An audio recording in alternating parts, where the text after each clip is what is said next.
আমি কি এসেছি? আমি চেয়েছি মানুষটাকে বাঁচা বাড়ার নলজিমা বুঝে সুন্দর মানুষের মতো মানুষ হতে পারে। এই ভগবানের বাইরে কিছু ভগবান নাই। এই অনেকে বিশ্বাস করে ঠাকুর ভগবান, আবার অনেকে বলে যে তোমরা মানুষকে ভগবান বলা কেন? মানুষ মানুষই তো। মানুষ তত্ত্ব যদি না বুঝি, আমাদের বলে 84 লক্ষ জমি ভ্রমণের পর কোন জন্ম হয়?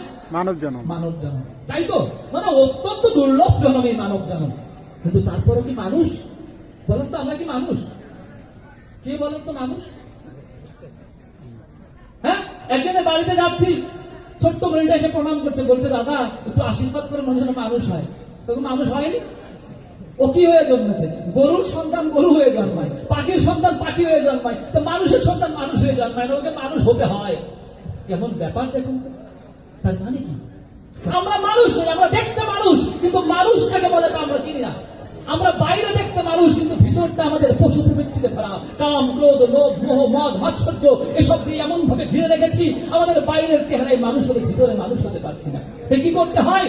একজন মানুষ রূপে যিনি আসেন, তাকে কেন্দ্র করে চলতে চলতে চলতে চলতে মানুষ পাওয়া যায়।